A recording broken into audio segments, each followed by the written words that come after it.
ನಿಮ್ಮ ಮನಸ್ಸಿನ ರ್ಯಾಮ್ ಯಾವಾಗಲೂ ಪೂರ್ಣವಾಗಿದ್ದರೆ ನೀವು ಎಂದಿಗೂ ಉತ್ಪಾದಕತೆಯನ್ನು ಸಾಧಿಸಲಾರಿರಿ. ಒತ್ತಡವನ್ನು ನಿವಾರಿಸಲು ಮೊದಲು ನಿಮ್ಮ ಮನಸ್ಸನ್ನು ಅಸ್ತವ್ಯಸ್ತತೆಯಿಂದ ಮುಕ್ತಗೊಳಿಸಿ. ನಿಮ್ಮೆಲ್ಲರಿಗೂ ಆಡಿಯೋ ಇನ್ಸೈಟ್ಸ್ ಚಾನೆಲ್ಗೆ ಆತ್ಮೀಯ ಮತ್ತು ಹೃತ್ಪೂರ್ವಕ ಸ್ವಾಗತ. ನಾವು ನಿಮ್ಮೊಂದಿಗೆ ಇಂತಹ ಜ್ಞಾನದಾಯಕ ಪುಸ್ತಕಗಳ ವಿಶ್ಲೇಷಣೆಯನ್ನು ಹಂಚಿಕೊಳ್ಳುತ್ತೇವೆ. ಅವು ನಿಮ್ಮ ವೈಯಕ್ತಿಕ ಮತ್ತು ವೃತ್ತಿಪರ ಜೀವನದ ಗುಣಮಟ್ಟವನ್ನು ಹೆಚ್ಚಿಸಲು ಸಹಾಯ ಮಾಡುತ್ತವೆ. ಇಂದಿನ ನಮ್ಮ ಚರ್ಚೆಯು ವಿಶ್ವಪ್ರಸಿದ್ಧ ಉತ್ಪಾದಕತೆಯ ಗುರು ಡೇವಿಡ್ ಆಲೆನ್ ರವರ ಕ್ರಾಂತಿಕಾರಿ ಪುಸ್ತಕ ಗೆಟಿಂಗ್ ಥಿಂಗ್ಸ್ ಡನ್. ಸಂಕ್ಷಿಪ್ತವಾಗಿ ಹೇಳುವುದಾದರೆ, ಜಿಟಿಡಿ ಈ ವ್ಯವಸ್ಥೆಯು ನಿಮ್ಮ ಆಲೋಚನಾ ವಿಧಾನವನ್ನೇ ಬದಲಾಯಿಸಬಲ್ಲ ಶಕ್ತಿ ಹೊಂದಿದೆ. ನಾವು ಈ ಪುಸ್ತಕದ ಆಳವಾದ ಮತ್ತು ವಿವರಣಾತ್ಮಕ ವಿಶ್ಲೇಷಣೆಯನ್ನು ಈಗ ಪ್ರಾರಂಭಿಸೋಣ. ಮೆದುಳಿನ ಕಾರ್ಯನಿರ್ವಹಣೆ ಮತ್ತು ಮಾನಸಿಕ ಹೊರೆಯನ್ನು ಅರ್ಥಮಾಡಿಕೊಳ್ಳುವುದು. ನಿಮ್ಮ ಸಮಯವನ್ನು ತೆಗೆದುಕೊಳ್ಳುವ ವಿಷಯಗಳಿಗೆ ನೀವು ಸೂಕ್ತವಾದ ಗಮನವನ್ನು ನೀಡದಿದ್ದರೆ ಅವು ಅಗತ್ಯವಿರುವ ಸಮಯಕ್ಕಿಂತ ಹೆಚ್ಚು ಸಮಯವನ್ನು ತೆಗೆದುಕೊಳ್ಳಲು ಪ್ರಾರಂಭಿಸುತ್ತವೆ. ಈ ಮೂಲಭೂತ ಸತ್ಯವನ್ನು ನಾವು ಮೊದಲು ಅರ್ಥಮಾಡಿಕೊಳ್ಳಬೇಕು. ಒಮ್ಮೆ ನೀವು ಈ ವಿಷಯಗಳ ಕುರಿತು ಯೋಚಿಸಲು ಪ್ರಾರಂಭಿಸಿದರೆ ಅವು ನಿಮ್ಮ ಮಾನಸಿಕ ಶಕ್ತಿಯ ಬಹುಪಾಲು ಭಾಗವನ್ನು ಕಬಳಿಸಿಬಿಡುತ್ತವೆ. ಈಗ ನಿಮ್ಮನ್ನು ಒಂದು ಕಂಪ್ಯೂಟರ್ ಎಂದು ಊಹಿಸಿಕೊಳ್ಳಿ. ನಿಮ್ಮ ಮೆದುಳು ನಿರಂತರವಾಗಿ ಮಾಹಿತಿಯನ್ನು ಪ್ರಕ್ರಿಯೆಗೊಳಿಸುತ್ತಿದೆ. ಹೊಸ ಆಲೋಚನೆಗಳು ಹೊಸ ಸ್ಫೂರ್ತಿಗಳನ್ನು ತೆಗೆದುಕೊಳ್ಳುತ್ತಿದೆ ಮತ್ತು ವಿವಿಧ ವಿಧದ ಯೋಚನೆಗಳನ್ನು ಸೃಷ್ಟಿಸುತ್ತಿದೆ. ಕಂಪ್ಯೂಟರ್ನಂತೆಯೇ ನಿಮ್ಮ ಮನಸ್ಸಿಗೂ ಸಹ ರ್ಯಾಮ್ ಅಂದರೆ ಕಾರ್ಯನಿರ್ವಹಣಾ ಸ್ಮೃತಿ ವರ್ಕಿಂಗ್ ಮೆಮರಿಯ ಒಂದು ಮಿತಿಯಿದೆ. ಇದು ನಿಮಗೆಲ್ಲರಿಗೂ ತಿಳಿದಿರುವ ವಿಷಯ. ನಿಮ್ಮ ಮೆದುಳಿನ ರ್ಯಾಮ್ ಪೂರ್ಣವಾದಾಗ ಏನಾಗುತ್ತದೆ ಎಂದು ನೀವು ನೋಡಿದ್ದೀರಿ ತಾನೇ? ನಿಮ್ಮ ಕಂಪ್ಯೂಟರ್ ಸ್ಲೋ ಆಗುತ್ತದೆ, ಅಂದರೆ ನಿಧಾನವಾಗುತ್ತದೆ, ಮತ್ತು ಅದರ ದಕ್ಷತೆ ಅಥವಾ ಎಫಿಷಿಯನ್ಸಿ ಕಡಿಮೆಯಾಗುತ್ತದೆ. ಇದೇ ವಿಷಯ ನಮ್ಮ ಮೆದುಳಿಗೂ ಅನ್ವಯಿಸುತ್ತದೆ. ಯಾವಾಗ ನೀವು ಮಾಡಬೇಕಾದ ಎಲ್ಲಾ ಕೆಲಸಗಳ ಬಗ್ಗೆ ಪ್ರತಿದಿನ ಪ್ರತಿಕ್ಷಣ ಯೋಚಿಸುತ್ತಿರುತ್ತೀರಿ, ಆಗ ನಿಮ್ಮ ಮೆದುಳು ಸಂಪೂರ್ಣವಾಗಿ ತುಂಬಿ ಹೋಗಿರುತ್ತದೆ. ನಿಮ್ಮ ಮನಸ್ಸು ಮಾಡಬೇಕಾದ ಕೆಲಸಗಳ ಜ್ಞಾಪನೆಗಳು, ಟೂ ಡೂ ಲಿಸ್ಟ್ಗಳು ಮತ್ತು ಅಪೂರ್ಣ ಕೆಲಸಗಳಿಂದ ತುಂಬಿ ಹೋಗಿರುತ್ತದೆ.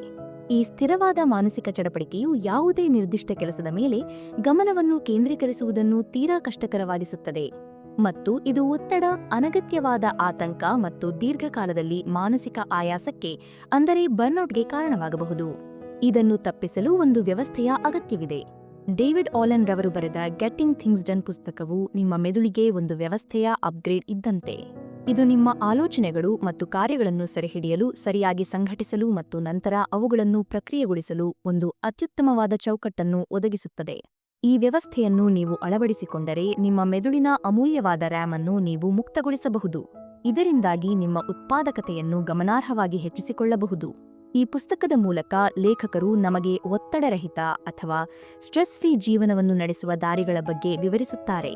ನಮ್ಮ ಮನಸ್ಸು ಸ್ಪಷ್ಟವಾಗಿದ್ದಾಗ ಮಾತ್ರ ಮತ್ತು ನಮ್ಮ ಆಲೋಚನೆಗಳು ವ್ಯವಸ್ಥಿತವಾಗಿದ್ದಾಗ ಮಾತ್ರ ನಾವು ಬಲವಾದ ಉತ್ಪಾದಕತೆಯನ್ನು ಸಾಧಿಸಬಹುದು ಮತ್ತು ನಮ್ಮಲ್ಲಿರುವ ಸೃಜನಶೀಲ ಶಕ್ತಿಯನ್ನು ಅಂದರೆ ಕ್ರಿಯೇಟಿವ್ ಪವರ್ ಅನ್ನು ವೃದ್ಧಿಸಿಕೊಳ್ಳಬಹುದು ಎಂದು ಆಲೆನ್ ಅವರು ಒತ್ತಿ ಹೇಳುತ್ತಾರೆ.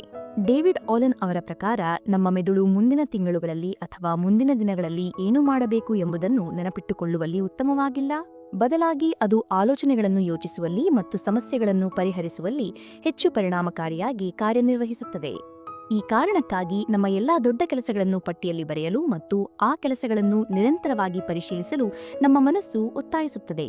ಅಂದರೆ ನಮ್ಮ ಮೆದುಳು ಸಹ ಒಂದು ರೀತಿಯ ಪ್ರಾಜೆಕ್ಟ್ ಮ್ಯಾನೇಜ್ಮೆಂಟ್ ವ್ಯವಸ್ಥೆಯಾಗಿ ಕಾರ್ಯನಿರ್ವಹಿಸುತ್ತದೆ. ಇದನ್ನು ನಾವು ಸರಿಯಾಗಿ ನಿರ್ವಹಿಸಬೇಕು. ಸಾಮಾನ್ಯವಾಗಿ ನಮ್ಮ ಸುತ್ತಮುತ್ತ ಅನೇಕ ಇತರ ಕೆಲಸಗಳು ಮತ್ತು ಗೊಂದಲಗಳು ಇರುತ್ತವೆ. ಅಂತಹ ಸಂದರ್ಭಗಳಲ್ಲಿ ಸ್ಪಷ್ಟ ಮನಸ್ಸಿನೊಂದಿಗೆ ಕೆಲಸ ಮಾಡಲು ನೀವು ಕೆಲವು ನಿರ್ದಿಷ್ಟ ಹಂತಗಳನ್ನು ಅನುಸರಿಸಬೇಕು. ನೀವು ಮಾಡಬೇಕಾದ ಎಲ್ಲಾ ವಿಷಯಗಳನ್ನು ಸ್ಪಷ್ಟಪಡಿಸಿಕೊಳ್ಳಿ. ಎಲ್ಲಾ ಇನ್ಪುಟ್ಗಳ ಬಗ್ಗೆ ಮುಂಚಿತವಾಗಿ ನಿರ್ಧಾರ ತೆಗೆದುಕೊಂಡು ಮುಂದುವರಿಯಿರಿ. ಎಲ್ಲಾ ಅಗತ್ಯ ವಿಷಯಗಳನ್ನು ಒಂದೇ ಸಮಯದಲ್ಲಿ ಮಾಡಿ ಮುಗಿಸಿ. ನಿಮ್ಮ ಮೆದುಳಿನಲ್ಲಿ ಯಾವುದೇ ಅನಗತ್ಯ ವಿಷಯಗಳನ್ನು ಇಟ್ಟುಕೊಳ್ಳದಿರುವ ಅಭ್ಯಾಸವನ್ನು ನೀವು ಬೆಳೆಸಿಕೊಳ್ಳಬೇಕು. ಇದನ್ನು ಸಾಧಿಸಲು ನಿಮ್ಮ ಸಮಯ, ಮಾಹಿತಿ ಮತ್ತು ಆದ್ಯತೆಗಳನ್ನು ಸರಿಯಾಗಿ ನಿರ್ವಹಿಸಬೇಕು. ಇದರ ಜೊತೆಗೆ ನಿಮ್ಮ ಎಲ್ಲಾ ಕಾರ್ಯಗಳನ್ನು ಸೂಕ್ತವಾಗಿ ನಿರ್ವಹಿಸುವುದು ಕೂಡ ಅಷ್ಟೇ ಮುಖ್ಯವಾಗುತ್ತದೆ. ನೀವು ನಿಮ್ಮ ಸಮಯವನ್ನು ಹೇಗೆ ಬಳಸುತ್ತೀರಿ ಮತ್ತು ಲಭ್ಯವಿರುವ ಮಾಹಿತಿಯೊಂದಿಗೆ ಏನು ಉತ್ಪಾದಕವಾಗಿ ಮಾಡುತ್ತೀರಿ ಎಂಬುದರ ಬಗ್ಗೆ ನೀವು ಸರಿಯಾದ ಗಮನ ಹರಿಸುವುದು ಅತ್ಯಗತ್ಯ. ಬದ್ಧತೆ ಮತ್ತು ಕಾರ್ಯಪ್ರವಾಹದ ನಿರ್ವಹಣೆ.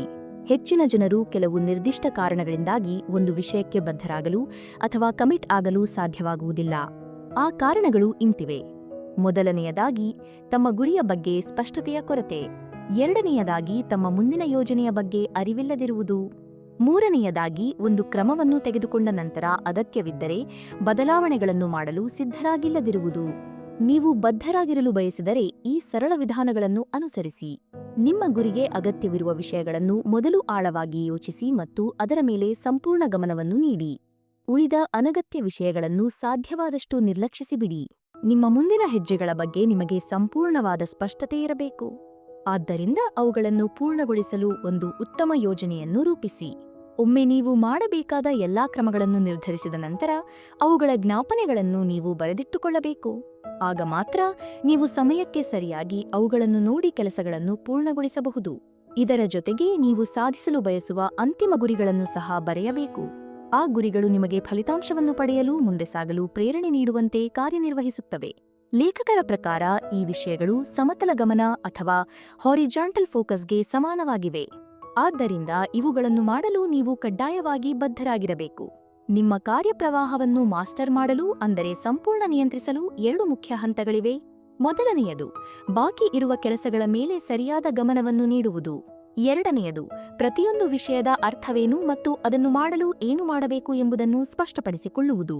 ಮೊದಲ ಹಂತದಲ್ಲಿ ಬಾಕಿ ಇರುವ ಎಲ್ಲ ಕೆಲಸಗಳನ್ನು ಒಟ್ಟುಗೂಡಿಸುವುದು ಪ್ರಮುಖವಾಗಿದೆ. ಇದಕ್ಕಾಗಿ ನೀವು ನಿಮ್ಮ ಕಾಗದದ ನೋಟ್ಬುಕ್ಗಳು, ನೋಟ್ ಅಪ್ಲಿಕೇಶನ್ಗಳು, ಧ್ವನಿ ರೆಕಾರ್ಡಿಂಗ್ಗಳು ಮತ್ತು ಇಮೇಲ್ಗಳ ಸಹಾಯವನ್ನು ತೆಗೆದುಕೊಳ್ಳಬಹುದು. ಬಾಕಿ ಇರುವ ವಿಷಯಗಳನ್ನು ಸೆರೆಹಿಡಿಯಲು 3 ಸುಲಭ ಮಾರ್ಗಗಳಿವೆ. 1. ಈಗ ನಿಮಗೆ ಸಿಗುವ ಯಾವುದೇ ವಿಷಯ ಬಾಕಿ ಇದ್ದರೂ ಅದರ ಮೇಲೆ ಕೆಲಸ ಮಾಡುವ ಬಗ್ಗೆ ತಕ್ಷಣವೇ ಯೋಚಿಸಬೇಡಿ. ನಿಮ್ಮ ಏಕೈಕ ಉದ್ದೇಶ ಈಗ ಅವುಗಳನ್ನು ಕೇವಲ ಸಂಗ್ರಹಿಸುವುದು. 2. ಈ ಎಲ್ಲಾ ವಿಭಿನ್ನ ವಿಷಯಗಳನ್ನು ಒಂದೇ ಸ್ಥಳದಲ್ಲಿ ಬರೆದಿಡಲು ಒಂದು ನೋಟ್ಪ್ಯಾಡ್ ಅನ್ನು ತೆಗೆದುಕೊಂಡು ಅದರಲ್ಲಿ ಕೆಲಸ ಮಾಡಿ. 3. ಬಾಕಿ ಇರುವ ಮತ್ತು ಉಪಯುಕ್ತವಾಗಿರುವ ವಿಷಯಗಳ ಮೇಲೆ ಮಾತ್ರ ಗಮನಹರಿಸಿ. ಉಳಿದ ಅನಗತ್ಯ ವಿಷಯಗಳನ್ನು ನಿಮ್ಮ ಆದ್ಯತೆಯ ಪಟ್ಟಿಯಿಂದ ಸಂಪೂರ್ಣವಾಗಿ ತೆಗೆದುಹಾಕಿ. ಮುಂದಿನ ಹಂತದಲ್ಲಿ ಮುಂದುವರಿಯಿರಿ ಮತ್ತು ದೊಡ್ಡ ಚಿತ್ರದಿಂದ ಚಿಕ್ಕ ಚಿತ್ರದವರೆಗಿನ ಎಲ್ಲಾ ಕೆಲಸಗಳನ್ನು 5 ಹಾರಿಜಾನ್ ಹಂತಗಳಲ್ಲಿ ನೋಡಿ. ಈ ಹಂತಗಳು ನಿಮ್ಮ ದೃಷ್ಟಿಕೋನವನ್ನು ಸ್ಪಷ್ಟಪಡಿಸಲು ಸಹಾಯ ಮಾಡುತ್ತವೆ. ಫೋಕಸ್ ಹಾರಿಜಾನ್ 5 ಹಂತಗಳು.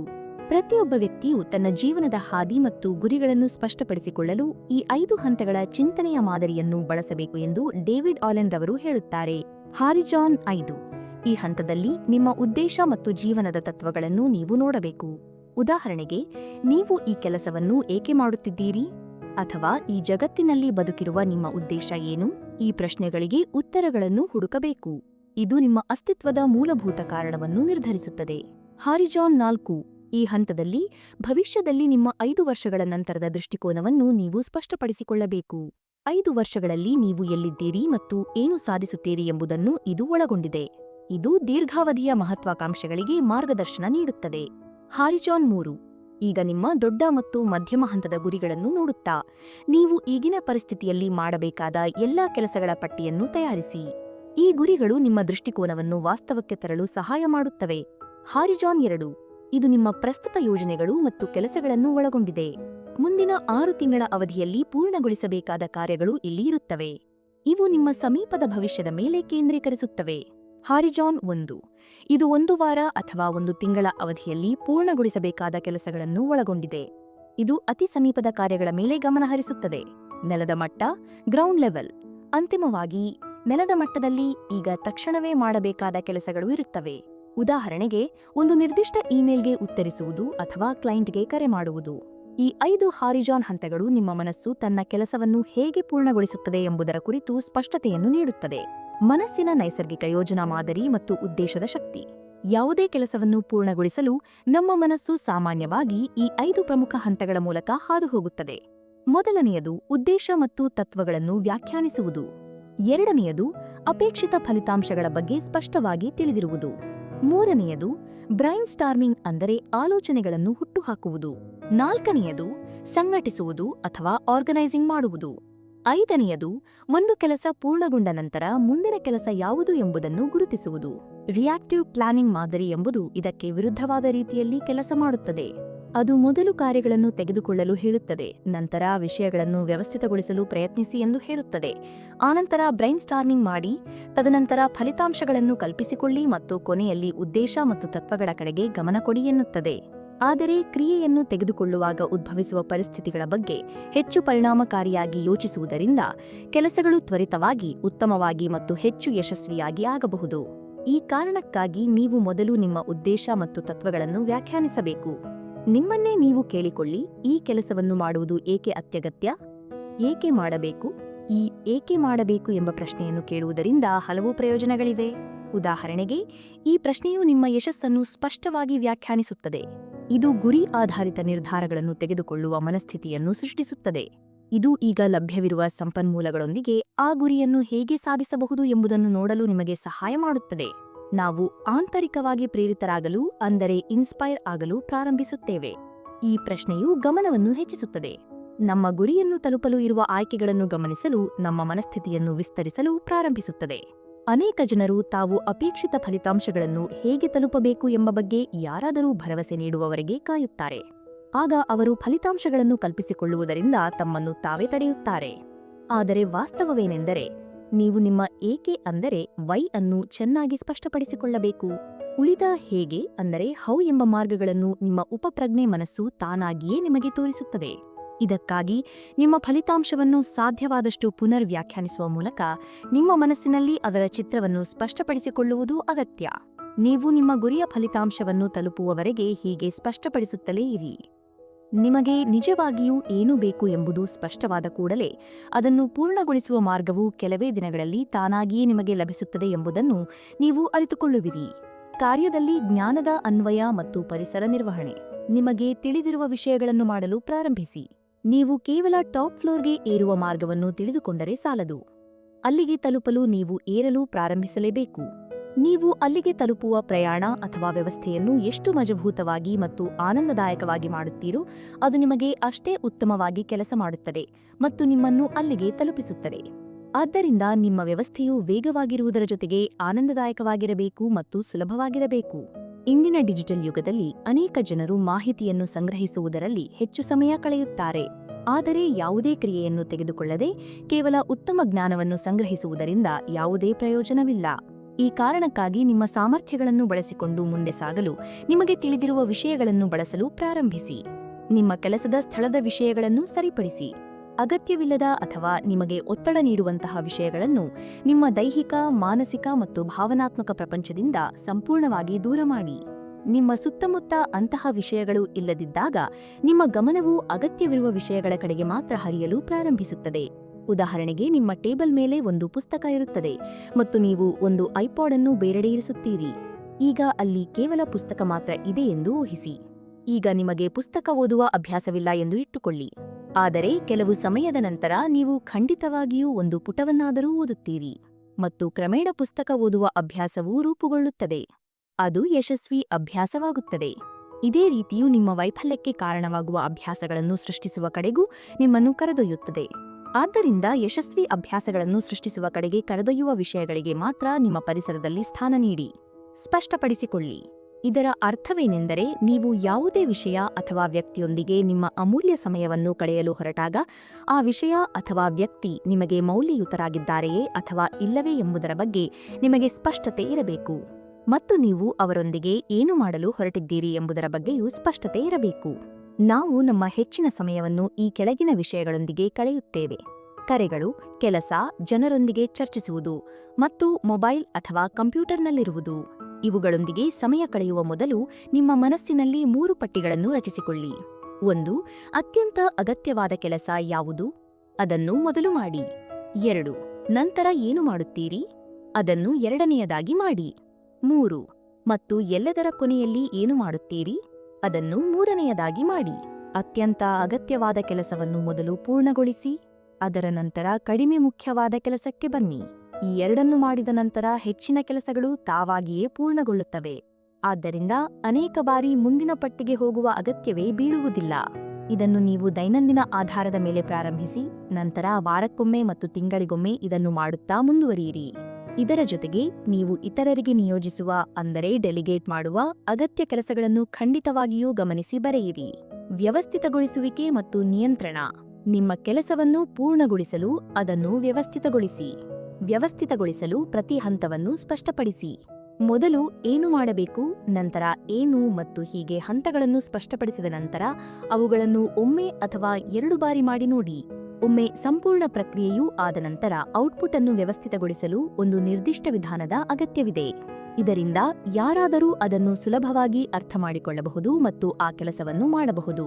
ಆದ್ದರಿಂದ ಅಂತಹ ಒಂದು ವ್ಯವಸ್ಥೆಯನ್ನು ನೀವು ನಿರ್ಮಿಸಬೇಕು. ನಿಮ್ಮ ವ್ಯವಸ್ಥೆಯ ಹಂತಗಳ ಪಟ್ಟಿಯಲ್ಲಿ ನೀವು ಗಮನಿಸಬೇಕಾದ ಈ 7 ವಿಷಯಗಳನ್ನು ಸೇರಿಸಿ.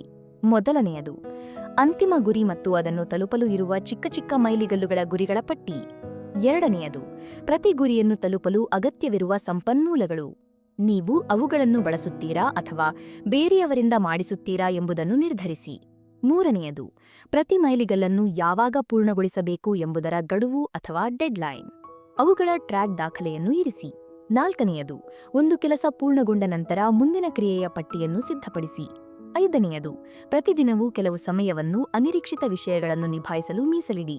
ಆರನೆಯದು, ನಿಮ್ಮ ಪ್ರತಿಯೊಂದು ಕ್ರಿಯೆಯನ್ನು ಪ್ರಾರಂಭಿಸಲು ಪ್ರಚೋದಕವನ್ನು ಟ್ರಿಗರ್ ಅನ್ನು ಸಹ ರಚಿಸಿ. ಟ್ರಿಗರ್ಗಳನ್ನು ನೀವು ನೋಡಿದ ಕೂಡಲೇ ಆ ಕೆಲಸವನ್ನು ಮಾಡುವ ನೆನಪು ಬರುವಂತಹ ವಿಷಯಗಳು ಅಥವಾ ಸಣ್ಣ ಘಟನೆಗಳನ್ನಾಗಿ ಮಾಡಿ. ಏಳನೆಯದು, ಒಂದು ಕೆಲಸ ಪೂರ್ಣಗೊಂಡ ನಂತರ ಮುಂದಿನದು ಏನು ಮಾಡಬೇಕು ಎಂಬುದರ ಬಗ್ಗೆ ಸ್ಪಷ್ಟತೆಗಾಗಿ ಈ ವಿಷಯಗಳನ್ನು ಒಂದೊಂದಾಗಿ ಪರಿಶೀಲಿಸಿ. ಅವುಗಳೆಂದರೆ ಕರೆಗಳು, ಆಫೀಸಿನ ಮುಂದಿನ ಅಗತ್ಯ ಕೆಲಸಗಳು ಮತ್ತು ಮನೆಯ ಅಗತ್ಯ ಕೆಲಸಗಳು. ಒಂದು ಕಾಯುವಿಕೆ ಪಟ್ಟಿಯನ್ನು, ವೇಟಿಂಗ್ ಲಿಸ್ಟ್ ಅನ್ನು ತಯಾರಿಸಿ ಮತ್ತು ಅದನ್ನು ಕಾಲಕಾಲಕ್ಕೆ ಪರಿಶೀಲಿಸುತ್ತಾ ಇರಿ.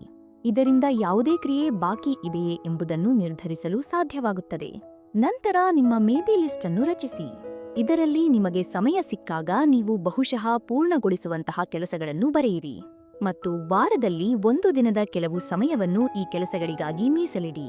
ಈ ಕೆಲಸಗಳನ್ನು ನಿರ್ವಹಿಸಲು ನೀವು ನೋಟ್ಪ್ಯಾಡ್ ಅಥವಾ ಆನ್ಲೈನ್ ನೋಟ್ನಲ್ಲಿ ಒಂದು ಪ್ರತ್ಯೇಕ ಫೋಲ್ಡರ್ ಅನ್ನು ರಚಿಸಬಹುದು. ಯಾವುದೇ ಯೋಜನೆಯನ್ನು ಟ್ರ್ಯಾಕ್ ಮಾಡುತ್ತಾ ಪೂರ್ಣಗೊಳಿಸಲು ಯಾವುದೇ ನಿರ್ದಿಷ್ಟ ಅಥವಾ ಬಹಳ ವಿಭಿನ್ನವಾದ ಮಾರ್ಗವಿಲ್ಲ. ನೀವು ಇತರರ ಬಳಿ ಯಾವ ಯೋಜನೆಗಳು ಅಥವಾ ಕೆಲಸಗಳು ಬಾಕಿ ಇವೆ ಎಂಬುದನ್ನು ತಿಳಿದುಕೊಳ್ಳಬೇಕು ಮತ್ತು ಅವುಗಳನ್ನು ಪೂರ್ಣಗೊಳಿಸಲು ಆ ಸಮಯದಲ್ಲಿ ಯಾವುದೇ ಸಂಪರ್ಕಿತ ಜ್ಞಾಪನೆಗಳೊಂದಿಗೆ ಜೋಡಿಸಬೇಕು. ನೀವು ಇಷ್ಟು ಮಾತ್ರ ಮಾಡಿ. ಉಳಿದ ಕೆಲಸವನ್ನು ನಿಮ್ಮ ಜ್ಞಾಪನೆ ಮತ್ತು ನೀವು ಸ್ವತಃ ಮಾಡಿಕೊಳ್ಳುವಿರಿ. ನಿಮ್ಮ ವ್ಯವಸ್ಥೆಯು ಸುಸೂತ್ರವಾಗಿ ಕಾರ್ಯನಿರ್ವಹಿಸುವಂತೆ ಮಾಡಲು ಅದನ್ನು ಪರಿಶೀಲಿಸುವುದನ್ನು ರಿವ್ಯೂ ಮಾಡುವುದನ್ನು ಮುಂದುವರಿಸಿ.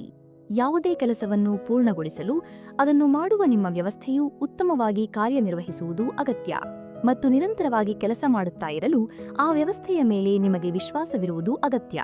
ವ್ಯವಸ್ಥೆಯನ್ನು ನವೀಕೃತವಾಗಿರಿಸುವ ಮೂಲಕ ವಿಶ್ವಾಸವನ್ನು ಕಾಪಾಡಿಕೊಳ್ಳಿ. ನೀವು ಯಾವಾಗ ಮತ್ತು ಏನು ಪರಿಶೀಲಿಸಬೇಕು ಎಂಬುದರ ವೇಳಾಪಟ್ಟಿಯನ್ನು ರಚಿಸಿಕೊಳ್ಳಿ. ಆಲೆನ್ ಅವರು ಇದರ ಕುರಿತು ಮಾತನಾಡುತ್ತಾ, ನಿಮ್ಮ ದೈನಂದಿನ ಕ್ಯಾಲೆಂಡರ್ನಲ್ಲಿ ಇದನ್ನು ಪಟ್ಟಿ ಮಾಡಿ ಮತ್ತು ಒಂದೊಂದಾಗಿ ಪರಿಶೀಲಿಸಿ ಎಂದು ಹೇಳುತ್ತಾರೆ. ವ್ಯವಸ್ಥೆಯೊಂದಿಗೆ ಚೆನ್ನಾಗಿ ನವೀಕೃತವಾಗಿರಲು ಪ್ರತಿ ವಾರವೂ ಪರಿಶೀಲಿಸುವುದು ಮುಖ್ಯವಾಗಿದೆ. ಈ ಪರಿಶೀಲನಾ ಪ್ರಕ್ರಿಯೆಯಲ್ಲಿ ನಿಮ್ಮ ಮನಸ್ಸಿಗೆ ಅಗತ್ಯ ಕೆಲಸಗಳ ಬಗ್ಗೆ ಸ್ಪಷ್ಟತೆಗಾಗಿ ಬೇಕಾಗುವ ಎಲ್ಲವನ್ನೂ ಸೇರಿಸಿ. ಆಲೆನ್ ಅವರು ಪ್ರತಿ ಶುಕ್ರವಾರ ಮಧ್ಯಾಹ್ನ ಕೆಲವು ಗಂಟೆಗಳನ್ನು ಇದಕ್ಕೆ ಮೀಸಲಿಡುವಂತೆ ಸಲಹೆ ನೀಡುತ್ತಾರೆ. ಇದರಿಂದ ನೀವು ಪ್ರತಿ ವಾರವೂ ಇದನ್ನು ಚೆನ್ನಾಗಿ ಪರಿಶೀಲಿಸಬಹುದು. ಉತ್ತಮ ಕ್ರಿಯಾ ಆಯ್ಕೆ ಮತ್ತು 6 ಹಂತಗಳ ಮಾದರಿ. ನಿಮ್ಮ ಕ್ರಿಯಾ ಯೋಜನೆಯನ್ನು, ಆಕ್ಷನ್ ಪ್ಲಾನ್ ಅನ್ನು ಈ ರೀತಿ ರಚಿಸಿ. ಅದರಲ್ಲಿ ಬರೆದ ಕೆಲಸಗಳನ್ನು ಅವುಗಳ ನಿಗದಿಪಡಿಸಿದ ಸಮಯದಲ್ಲಿ ಮಾಡಲು ನಿಮಗೆ ಆನಂದ ದೊರೆಯುವಂತೆ ಇರಬೇಕು. ಇದರಿಂದ ನೀವು ಅವುಗಳನ್ನು ಮನಃಪೂರ್ವಕವಾಗಿ ಮತ್ತು ಸುಲಭವಾಗಿ ಪೂರ್ಣಗೊಳಿಸಲು ಸಾಧ್ಯವಾಗುತ್ತದೆ. ನಿಮ್ಮ ಅಗತ್ಯ ಕೆಲಸಗಳನ್ನು ಪರಿಶೀಲಿಸಲು 6 ಹಂತಗಳ ಮಾದರಿಯನ್ನು ರಚಿಸಿ ಮತ್ತು ಪರಿಶೀಲನೆಯನ್ನು ಹಂತ 1 ಅಂದರೆ ನೆಲದ ಮಟ್ಟದಿಂದ ಪ್ರಾರಂಭಿಸಿ. ಹಂತ 6 ಲೈಫ್ ಗೋಲ್ ಅಂದರೆ ಜೀವನದ ಗುರಿ. ಉದಾಹರಣೆಗೆ, ಶ್ರೀಮಂತ ವ್ಯಕ್ತಿಯಾಗುವುದು ನಿಮ್ಮ ಜೀವನದ ಗುರಿಯಾಗಿದ್ದರೆ ಆ ಗುರಿಯನ್ನು ಸಾಧಿಸಲು ವ್ಯವಹಾರದ ಮಾಲೀಕರಾಗಲು ನೀವು ಏನು ಮಾಡಬೇಕು ಎಂಬುದನ್ನು ಈ ಹಂತದಲ್ಲಿ ನೋಡಿ. ಒಂದು ವ್ಯವಹಾರವು ಹೇಗಿರಬೇಕು? ನಿಮ್ಮ ವ್ಯಕ್ತಿತ್ವವನ್ನು ನಿರ್ಮಿಸಲು ಅಗತ್ಯವಿರುವ ವಿಷಯಗಳನ್ನು ಮಾಡುವ ಯೋಜನೆಯನ್ನು ಈ ಹಂತದಲ್ಲಿ ಮಾಡಿ. ಹಂತ 5 ವಿಷನ್ ಅಥವಾ ದೃಷ್ಟಿಕೋನ. ನಿಮ್ಮನ್ನು ಶ್ರೀಮಂತರನ್ನಾಗಿ ಮಾಡುವ ವ್ಯವಹಾರವನ್ನು ನಿಮಗಾಗಿ ರಚಿಸಿ. ಹಂತ 4 ಗೋಲ್ ಅಥವಾ ಗುರಿಗಳು. ನಿಮ್ಮ ದೊಡ್ಡ ಗುರಿಯನ್ನು ಪೂರ್ಣಗೊಳಿಸಲು ಸಣ್ಣ ಅವಧಿಯ ಮೈಲಿಗಲ್ಲುಗಳನ್ನು ರಚಿಸಿ. ಹಂತ 3 ಹೊಣೆಗಾರಿಕೆ ಅಂದರೆ ಅಕೌಂಟಬಿಲಿಟಿ. ನೀವು ಅಥವಾ ನಿಮ್ಮ ತಂಡವು ಪ್ರತಿ ಕೆಲಸವನ್ನು ಸಮಯಕ್ಕೆ ಸರಿಯಾಗಿ ಪೂರ್ಣಗೊಳಿಸಲು ಎಲ್ಲಾ ನುರಿತ ಜನರಿಗೆ ಅಗತ್ಯ ಕೆಲಸಗಳನ್ನು ವಹಿಸಿಕೊಡಿ ಮತ್ತು ಟ್ರ್ಯಾಕಿಂಗ್ಗಾಗಿ ಹೊಣೆಗಾರಿಕೆಯ ವಿಧಾನವನ್ನು ರಚಿಸಿ. ಹಂತ 2 ಶಾರ್ಟ್ ಟರ್ಮ್ ಅಂದರೆ ಅಲ್ಪಾವಧಿ ಗುರಿ. ಮುಂದಿನ 6 ತಿಂಗಳಲ್ಲಿ ಅಥವಾ 1 ವಾರ ಅಥವಾ 1 ತಿಂಗಳ ಗುರಿಗಳನ್ನು ಸಾಧಿಸುವ ಪ್ರೇರಣೆಯನ್ನು ಉಳಿಸಿಕೊಳ್ಳಲು ಸಂತೋಷದಾಯಕ ಗುರಿಗಳನ್ನು ರಚಿಸಿ. ಹಂತ 1 ಆಕ್ಷನ್ ಅಂದರೆ ಕ್ರಿಯೆ. ಈಗ ಅವುಗಳನ್ನು ಪೂರ್ಣಗೊಳಿಸಲು ತಕ್ಷಣವೇ ಏನು ಮಾಡಬೇಕು? ಉದಾಹರಣೆಗೆ, ಗ್ರಾಹಕರಿಗೆ ಕರೆ ಮಾಡುವುದು, ಹೊಸ ಗ್ರಾಹಕರನ್ನು ಸೃಷ್ಟಿಸುವುದು, ಉತ್ಪನ್ನದ ಗುಣಮಟ್ಟವನ್ನು ಸುಧಾರಿಸುವುದು ಇತ್ಯಾದಿ. ವ್ಯವಸ್ಥೆಯ ವಿಷಯಗಳನ್ನು ಚೆನ್ನಾಗಿ ನಿಯಂತ್ರಿಸಲು ಉತ್ತಮ ಮಾರ್ಗವೆಂದರೆ ಎಲ್ಲಾ ಹಂತಗಳ ಸಮತೋಲಿತ ನಿರ್ವಹಣೆಯನ್ನು ಮಾಡುವುದು. ಮೇಲಿನಿಂದ ಕೆಳಗಿನ ಹಂತಗಳ ಕಡೆಗೆ ಸ್ಪಷ್ಟತೆಯೊಂದಿಗೆ ನಿಮ್ಮ ಜೀವನದಲ್ಲಿ ಈ ರೀತಿ ಉತ್ಪಾದಕ ಹೊಂದಾಣಿಕೆಯನ್ನು ನಿರ್ಮಿಸಿ. ನೀವು ಈ ಗ್ರಹದಲ್ಲಿ ಏಕೆ ಇದ್ದೀರಿ ಎಂಬುದನ್ನು ಸ್ಪಷ್ಟಪಡಿಸಿಕೊಳ್ಳಿ. ಯಾವ ರೀತಿಯ ವೈಯಕ್ತಿಕ ಮತ್ತು ವೃತ್ತಿಪರ ಜೀವನವು ಅದನ್ನು ಪೂರ್ಣಗೊಳಿಸಲು ನಿಮಗೆ ಅನುಮತಿ ನೀಡುತ್ತದೆ? ಯಾವ ರೀತಿಯ ಕೆಲಸ ಮತ್ತು ಸಂಬಂಧಗಳು ಆ ದಿಕ್ಕಿನಲ್ಲಿ ಬೆಳೆಯಲು ನಿಮಗೆ ಬೆಂಬಲ ನೀಡುತ್ತವೆ? ಇವುಗಳನ್ನು ಪೂರ್ಣಗೊಳಿಸಲು ನೀವು ಈಗ ಆದಷ್ಟು ಬೇಗ ಏನು ಮಾಡಬಹುದು? ಇದರ ಜೊತೆಗೆ ನೀವು ನಿಮ್ಮನ್ನೇ ಕೇಳಿಕೊಳ್ಳಬೇಕಾದ ಕೆಲವು ಅಗತ್ಯ ಪ್ರಶ್ನೆಗಳು ಇವೆ. ಮೊದಲನೆಯದು, ನನ್ನ ಮಕ್ಕಳು ಮುಂದಿನ ಕೆಲವು ವರ್ಷಗಳ ನಂತರ ಉತ್ತಮ ಜೀವನ ಶೈಲಿಯನ್ನು ನಡೆಸಲು ಮತ್ತು ತಮ್ಮ ಹಣದ ಬಗ್ಗೆ ಚಿಂತಿಸದೆ ತಮ್ಮ ಮನಸ್ಸು ಇಚ್ಛೆಯ ಕೆಲಸವನ್ನು ಮಾಡಲು ನಾನು ಈಗ ಯಾವ ವಿಷಯಗಳನ್ನು ಬೇರೆ ರೀತಿಯಲ್ಲಿ ಮಾಡಬೇಕಾಗಿದೆ? ಎರಡನೆಯದು, ನನ್ನ ಕಂಪನಿಯ ದೀರ್ಘಾವಧಿಯ ಗುರಿಗಳು ಮತ್ತು ಉದ್ದೇಶಗಳು ಏನು? ಮೂರನೆಯದು, ನನ್ನ ಜವಾಬ್ದಾರಿಗಳನ್ನು ಪೂರ್ಣಗೊಳಿಸಲು ನಾನು ಅವುಗಳಿಗೆ ಸಂಬಂಧಿಸಿದ ಯಾವೆಲ್ಲ ಕೆಲಸಗಳನ್ನು ಮಾಡಬೇಕಾಗುತ್ತದೆ? ನಾಲ್ಕನೆಯದು, ನನಗಾಗಿ ನಾನು ಯಾವ ದೀರ್ಘಾವಧಿಯ ಗುರಿಗಳು ಮತ್ತು ಉದ್ದೇಶಗಳನ್ನು ನಿರ್ಮಿಸಿಕೊಂಡಿದ್ದೇನೆ? ಅವುಗಳನ್ನು ಪೂರ್ಣಗೊಳಿಸಲು ನನಗೆ ಯಾವ ಯೋಜನೆಗಳ ಅಗತ್ಯವಿದೆ? ಐದನೆಯದು, ನಾನು ಈಗ ಮಾಡುತ್ತಿರುವ ಕೆಲಸಗಳು ನನ್ನ ಗುರಿಗಳ ಕಡೆಗೆ ಕರೆದೊಯ್ಯುವ ಕೆಲಸಗಳೇ? ಈ ಎಲ್ಲಾ ಪ್ರಶ್ನೆಗಳನ್ನು ಪ್ರಾಮಾಣಿಕವಾಗಿ ಕೇಳಿ ಮತ್ತು ನಿಮ್ಮ ಯೋಜನೆಗಳ ಮೇಲೆ ನಿಯಂತ್ರಣ ಸಾಧಿಸಿ. ಸೃಜನಾತ್ಮಕ ಚಿಂತನೆ ಮತ್ತು ಅಭ್ಯಾಸಗಳ ಶಕ್ತಿ. ಡೇವಿಡ್ ಆಲೆನ್ ಅವರು ಈ ವಿಭಾಗದಲ್ಲಿ ಮತ್ತೆ ಲಂಬ ಯೋಜನಾ ಮಟ್ಟದ ಹಂತ 6ರ ಬಗ್ಗೆ ಮಾತನಾಡುತ್ತಾರೆ. ಅವರು ಫಾರ್ಮಲ್ ಪ್ಲಾನಿಂಗ್ ಟೂಲ್ಸ್ ಮತ್ತು ತಂತ್ರಗಳನ್ನು ಬಳಸುವುದರ ಜೊತೆಗೆ ಸೃಜನಾತ್ಮಕ ಮತ್ತು ಸಕ್ರಿಯ ಚಿಂತನೆಯನ್ನು ಮಾಡುತ್ತಾ ಇರಿ ಎಂದು ಹೇಳುತ್ತಾರೆ. ಹೆಚ್ಚಿನ ಯೋಜನೆ ಅಗತ್ಯವಿರುವ ಪ್ರಮುಖ ಯೋಜನೆಗಳನ್ನು ಮೊದಲು ಮಾಡಿ, ಅದರ ನಂತರ ಕಡಿಮೆ ಸಮಯ ತೆಗೆದುಕೊಳ್ಳುವ ಕೆಲಸಗಳನ್ನು ಮಾಡಿ ಮತ್ತು ಇದೇ ರೀತಿ ಮುಂದುವರಿಯಿರಿ. ಯೋಜನೆ ಮಾಡುವ ಮೊದಲು ಆ ಕೆಲಸವನ್ನು ಯಾವಾಗ ಮತ್ತು ಹೇಗೆ ಪೂರ್ಣಗೊಳಿಸಬೇಕು ಎಂಬುದರ ಬಗ್ಗೆ ನಿಮ್ಮೊಳಗಿಂದ ಸಹಜವಾಗಿ ಯಾವ ಆಲೋಚನೆಗಳು ಬರುತ್ತಿವೆ ಎಂಬುದನ್ನು ಗಮನಿಸಿ. ಈ ಆಲೋಚನೆಗಳನ್ನು ನಿಮ್ಮ ನಿಜವಾದ ಯೋಜನೆಯಲ್ಲಿ ಅನ್ವಯಿಸಲು ಆದ್ಯತೆ ನೀಡಿ. ಈ ಯಾದೃಚ್ಛಿಕ ಆಲೋಚನೆಗಳನ್ನು ಗಮನಿಸಲು ನೋಟ್ ಪ್ಯಾಡ್ ಅಥವಾ ಆನ್ಲೈನ್ ಸಾಧನಗಳ ಅಗತ್ಯವಿದೆ. ಆದ್ದರಿಂದ ಈ ಸಮಯದಲ್ಲಿ ಈ ವಿಷಯಗಳನ್ನು ನಿಮ್ಮ ಬಳಿ ಇಟ್ಟುಕೊಳ್ಳಿ. ಆಲೆನ್ ಅವರ ಪ್ರಕಾರ ಆಲೋಚನೆಗಳನ್ನು ಬರೆಯುವುದರಿಂದ ಸೃಜನಾತ್ಮಕ ಚಿಂತನೆಯು ಆ ಕೆಲಸವನ್ನು ತ್ವರಿತವಾಗಿ ಮತ್ತು ಸುಲಭವಾಗಿ ಪೂರ್ಣಗೊಳಿಸುವ ಮಾರ್ಗಗಳನ್ನು ನಿಮಗೆ ತೋರಿಸಲು ಪ್ರಾರಂಭಿಸುತ್ತದೆ.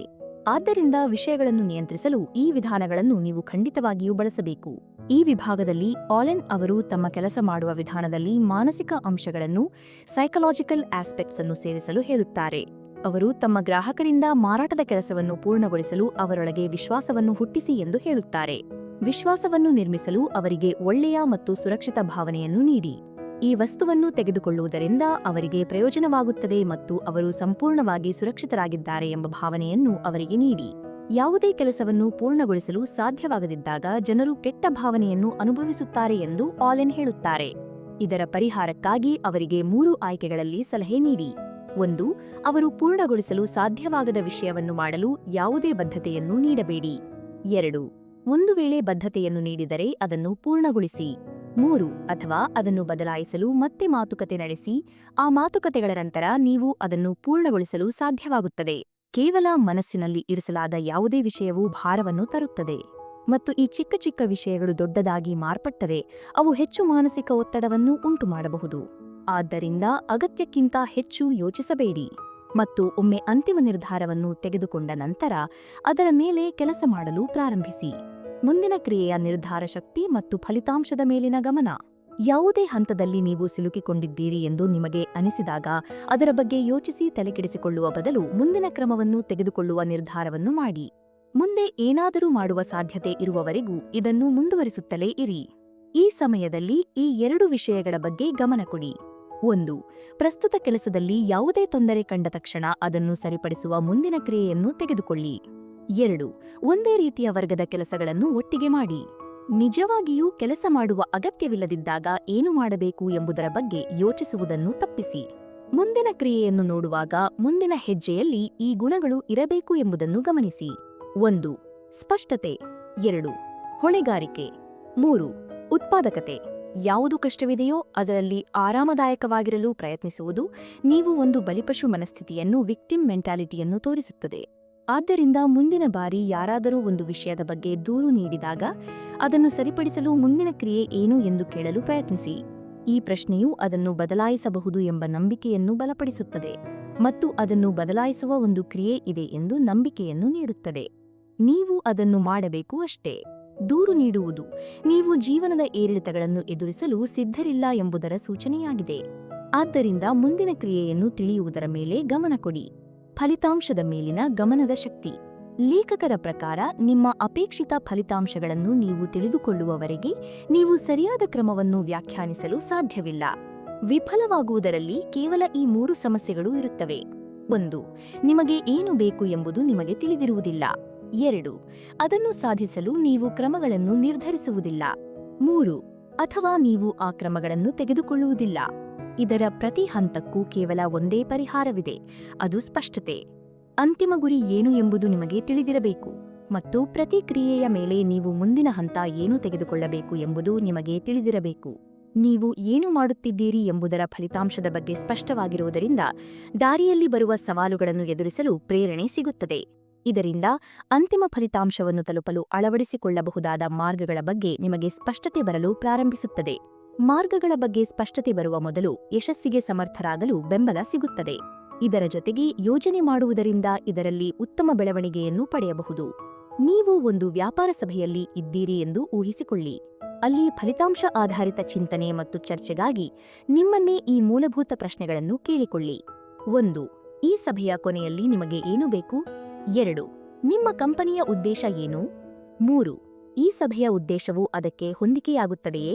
ಒಂದು ವೇಳೆ ಸಭೆಯಲ್ಲಿ ಹೊಸ ಸಾಫ್ಟ್ವೇರ್ ಅನ್ನು ಪರಿಚಯಿಸುತ್ತಿದ್ದರೆ, ಎದುರಿಗಿರುವವರ ಮಾತುಗಳಿಂದ ಪ್ರಭಾವಿತರಾಗುವ ಬದಲು ನೀವು ಈ ಸಾಫ್ಟ್ವೇರ್ನಿಂದ ಏನು ಸಾಧಿಸಲು ಬಯಸುತ್ತೀರಿ ಎಂಬುದನ್ನು ನೋಡಿ.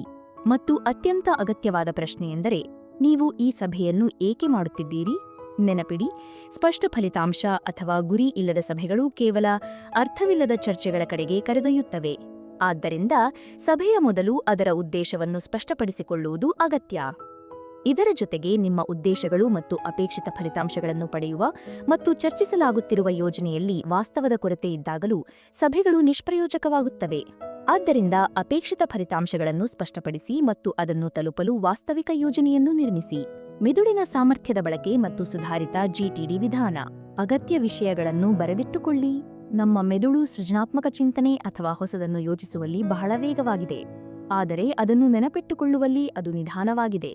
ನಿಮ್ಮ ಈ ಸೃಜನಾತ್ಮಕ ಮನಸ್ಸನ್ನು ನಿಮ್ಮ ಸಂಘಟಿಸುವ ವ್ಯವಸ್ಥೆಯಂತೆ ಬಳಸಲು ನೀವು ಪ್ರಯತ್ನಿಸಿದಾಗ ನಿಮ್ಮ ಮನಸ್ಸು ಅತಿದೊಡ್ಡ ಭಾರವನ್ನು ಅನುಭವಿಸಲು ಓವರ್ವೆಲ್ಮ್ ಆಗಲು ಪ್ರಾರಂಭಿಸುತ್ತದೆ ಮತ್ತು ಹೊಸ ವಿಷಯಗಳ ಮೇಲೆ ಗಮನ ಹರಿಸುವ ಸಾಮರ್ಥ್ಯ ಕಡಿಮೆಯಾಗಲು ಪ್ರಾರಂಭಿಸುತ್ತದೆ.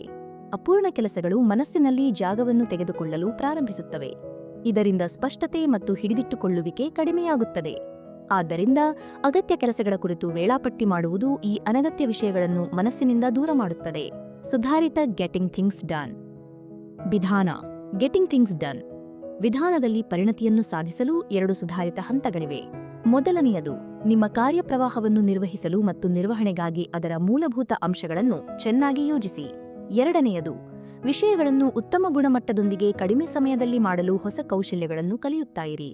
ಹೀಗೆ ಮಾಡುವುದರಿಂದ ನೀವು ನಿಮ್ಮ ನೈಸರ್ಗಿಕ ಉತ್ಪಾದಕ ವಲಯಕ್ಕೆ ಬರಲು ಪ್ರಾರಂಭಿಸುತ್ತೀರಿ.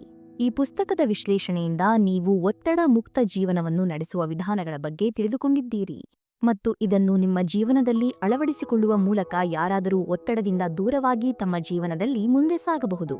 ಈ ಪುಸ್ತಕವು ನಮ್ಮ ಮೆದುಳನ್ನು ವ್ಯವಸ್ಥಿತಗೊಳಿಸಲು ಬಹಳಷ್ಟು ಸಹಾಯ ಮಾಡುತ್ತದೆ. ನಿಮ್ಮೆಲ್ಲರೂ ಒತ್ತಡ ಮುಕ್ತರಾಗಿ ಮತ್ತು ಶಾಂತಿಯಿಂದ ಕೆಲಸ ಮಾಡುವ ವಿಧಾನಗಳನ್ನು ಚೆನ್ನಾಗಿ ಅರ್ಥಮಾಡಿಕೊಂಡಿದ್ದೀರಿ ಎಂದು ನಾವು ಮನಸಾರೆ ನಂಬಿದ್ದೇವೆ ಮತ್ತು ನೀವು ಇವುಗಳನ್ನು ನಿಮ್ಮ ಜೀವನದಲ್ಲಿ ಅನ್ವಯಿಸಿ ಒತ್ತಡ ಮುಕ್ತ ಜೀವನವನ್ನು ಸಾಧಿಸಲು ಸಾಧ್ಯವಾಗುತ್ತದೆ ಎಂದು ನಾವು ಭಾವಿಸುತ್ತೇವೆ. ನಿಮ್ಮ ಅಮೂಲ್ಯ ಸಮಯವನ್ನು ಈ ಆಳವಾದ ವಿಶ್ಲೇಷಣೆಗಾಗಿ ವಿನಿಯೋಗಿಸಿದ್ದಕ್ಕಾಗಿ ನಿಮ್ಮೆಲ್ಲರಿಗೂ ನಮ್ಮ ಆಡಿಯೋ ಇನ್ಸೈಟ್ಸ್ ತಂಡದ ಪರವಾಗಿ ತುಂಬು ಹೃದಯದ ಧನ್ಯವಾದಗಳು. ಗೆಟಿಂಗ್ ಥಿಂಗ್ಸ್ ಡನ್ ಪುಸ್ತಕದಲ್ಲಿ ನೀಡಲಾದ ಪ್ರತಿಯೊಂದು ಉಪಾಯವೂ ನಮ್ಮ ನಿತ್ಯ ಜೀವನವನ್ನು ಸುಧಾರಿಸಲು ಒಂದು ಸಾಧನವಾಗಿದೆ.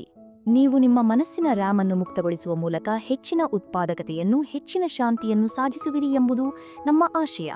ಈ ವಿಶ್ಲೇಷಣೆಯನ್ನು ನಿಮ್ಮ ಸ್ನೇಹಿತರು ಮತ್ತು ಸಹೋದ್ಯೋಗಿಗಳೊಂದಿಗೆ ಹಂಚಿಕೊಳ್ಳಿ, ಏಕೆಂದರೆ ಜ್ಞಾನವನ್ನು ಹಂಚಿಕೊಂಡಾಗ ಅದು ವೃದ್ಧಿಯಾಗುತ್ತದೆ. ಈ ವಿಡಿಯೋ ನಿಮಗೆ ಉಪಯುಕ್ತವಾಗಿದ್ದರೆ ದಯವಿಟ್ಟು ವಿಡಿಯೋವನ್ನು ಲೈಕ್ ಮಾಡಿ, ನಿಮ್ಮ ಅನಿಸಿಕೆಗಳನ್ನು ಕಮೆಂಟ್ ವಿಭಾಗದಲ್ಲಿ ನಮ್ಮೊಂದಿಗೆ ಹಂಚಿಕೊಳ್ಳಿ ಮತ್ತು ಇಂತಹ ಇನ್ನೂ ಹೆಚ್ಚಿನ ಜ್ಞಾನಯುಕ್ತ ವಿಷಯಗಳಿಗಾಗಿ ನಮ್ಮ ಚಾನೆಲ್ ಆಡಿಯೋ ಇನ್ಸೈಟ್ಸ್ಗೆ ಸಬ್ಸ್ಕ್ರೈಬ್ ಆಗುವುದನ್ನು ದಯವಿಟ್ಟು ಮರೆಯಬೇಡಿ. ಜೀವನವೆಂಬುದು ನಿಮ್ಮ ಕೈಯಲ್ಲಿರುವ ಸಾಧನ. ಅದನ್ನು ನೀವು ಯಾವ ರೀತಿ ಜೋಡಿಸುತ್ತೀರಿ ಎಂಬುದರ ಮೇಲೆ ನಿಮ್ಮ ಯಶಸ್ಸು ನಿಂತಿದೆ. ಮುಂದಿನ ಬಾರಿ ಮತ್ತೊಂದು ಅತ್ಯುತ್ತಮವಾದ ವಿಷಯದೊಂದಿಗೆ ನಾವು ನಿಮ್ಮನ್ನು ಭೇಟಿಯಾಗುತ್ತೇವೆ. ಅಲ್ಲಿಯವರೆಗೆ ಸಂತೋಷವಾಗಿರಿ, ಜ್ಞಾನವನ್ನು ಗಳಿಸುತ್ತಾ ಇರಿ ಮತ್ತು ನಿಮ್ಮ ಜೀವನದ ಮೇಲೆ ನಿಯಂತ್ರಣ ಸಾಧಿಸಿ. ಧನ್ಯವಾದಗಳು.